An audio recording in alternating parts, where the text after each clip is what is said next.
रहमान रहीम अस्सलाम वालेकुम। क्या हाल है दोस्तों, ठीक हो? वालो खरीयत है। अच्छा दोस्तों, अज असी फिर जंगल चो आए हाँ। दो जाकत मेरे नाल छोटे, एक अपना पांजा ते एक भतरिया लगना है, ते पांजा भी लगना है। दो मेरे नाल आए न। इन्हां की अज मैं पहाड़ी सैर करानी है और इन्हां की अज मैं अपनी ज़मीन दिखानी है और इन्हां कोल पुछना है ये ज़मीन तुहाड़ी कैसी लगी है और आने वाले वक्त चो ये ज़मीन की वैल्यू सी और इस ज़मीन चो असी के बीचिए तो साढ़े की हासिल हो सी। क्यों छोटे बच्चों को थोड़ा जहा पुछना चाहिए क्योंकि इन्होंने नॉलेज चो इजाफा हुआ है। बकाया तुसी ये सारी साइड देख लो, माशाल्लाह बड़ी खूबसूरत जगह है।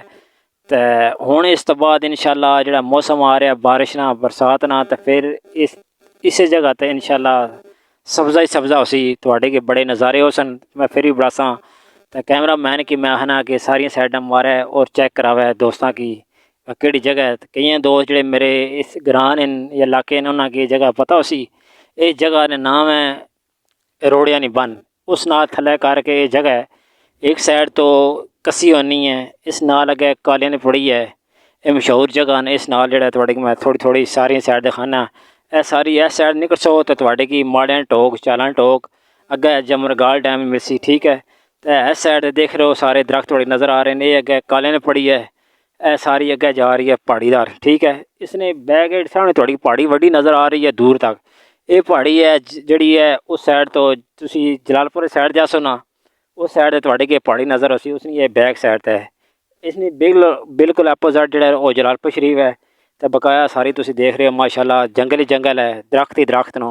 इंशाल्लाह दोबारा जिला मैं वीडियो बनासा ये ज़मीन के साथ थोड़ा बनाना है। आज वीडियो इस वास्ते बनाने लगे आया कि तुम चेक करिए कि ये किस ब्लेड ना जो प्लेन हो सी।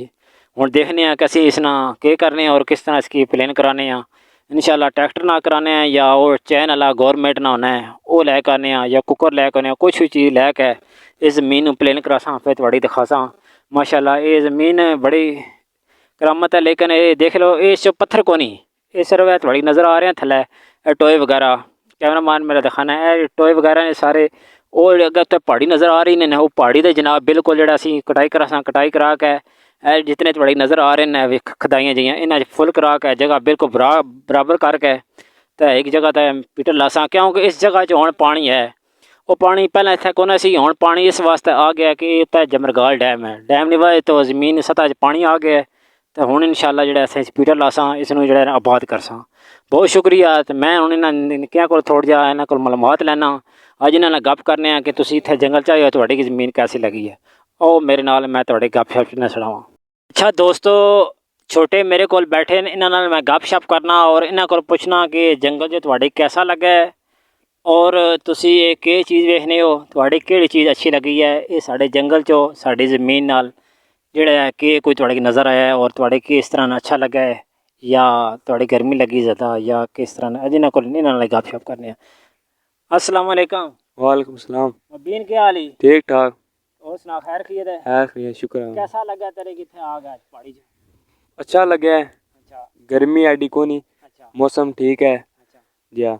और ए तुसां दी ज़मीन है सारी, ये ज़मीन तुसां नहीं है ते अपना टोए सारे होए ने। इत्थे तेरी गल रोकना, साडी कोई नहीं ज़मीन ना साडी ज़मीन है।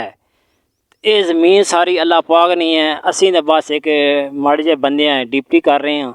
बकाया जितनी ज़मीन है अल्लाह पाक नहीं है, असी सिर्फ रखवाले हैं कोई दिनों वास्ते है। बकाया ये जितने लोग ज़मीना पिछे लड़ाई कर रहे हैं या मेरी तो मेरा हर कुछ मेरा कुछ भी नहीं है दोस्तों। ये सिर्फ वक्ती गल्लां अल्लाह पाक साड़ी डिप्टी लाई है कुछ दिनों वास्ते है। 10 साल 20 साल 50 साल बस इस पिछे किसी ने भी नहीं होनी। ज़मीन इत्थे ही रहनी है तो जाने वाला टुर जाना है। तो होर छोटे को पता करने कि साड़ियाँ लकड़ियाँ जड़ियाँ तेरे की इतों किकर जेह्ड़े सुक्के न वो कैसे लगे तो किकर कटाविए या अजे टिके रहन दिए। हम भी दस किकर कप छड़िए या लै चलिए ना कि इत्थे रहन देविए। ये सुक गए न हुण इनू कट छड़ो के हुण के करना लक बालन शालन काम आ रही सी सर्दियां च जिया महंगाई बड़ी हो गई है जी हुण। अच्छा तू मेरे के दस बात तेरे की ये जगह कैसी लगी है, बस ये दस छोड़ वा मज़ा आई सुकूनी जगह है। बिल्कुल जी मज़ा तो आया है, सुकून की जगह है, कोई टेंशन कोई परेशानी इस नहीं है, ना रोला है, सुकून ना रवो। है असी बाहर आए जी इत्थे मौसम बनया झाड़ बन गया जी, ہوں اسی پھرن ٹرن موسم میں موسم ہونا جی پھرن ٹرن. اچھا دوستو میں ایک چھوٹا بھی ہے ساڈا اس نال گپ کرنے ہیں. وہ اسلام آباد تو آیا ہے, اس نال گپ شپ لانے ہیں, اس کو پوچھنے ہیں کہ تیرے کی یہ جگہ ساڈی کیسی لگی ہے اور تیرے کو مزہ آیا ہے یا نہیں آیا. جی السلام علیکم. وعلیکم السلام. کیا حال ہے بچے, ٹھیک ہو؟ جی کیسی لگی ہے ہماری جگہ آپ کو؟ بہت اچھی لگی ہے, اچھی جگہ ہے. مزہ آیا ہے؟ ہاں خاموشی ہے نا؟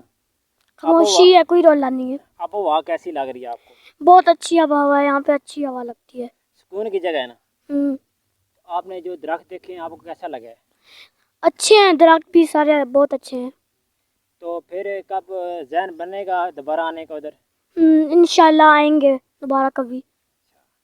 تو اسلام آباد جا کے اس جگہ کو یاد کرو گے؟ بالکل, بہت زیادہ. اچھا, تو ابھی میں اور آپ کو ادھر تھوڑی جو ہے نا وزٹ کراتا ہوں, سیر وغیرہ کراتا ہوں, ٹھیک ہے؟ اس کے بعد پھر گھر چلتے ہیں. اور پھر ٹھیک ہے. کب چکر لگاؤ گے جب ادھر سبزہ ہوگا؟ ہاں پھر کبھی اگر موقع ملا تو آ جائیں گے.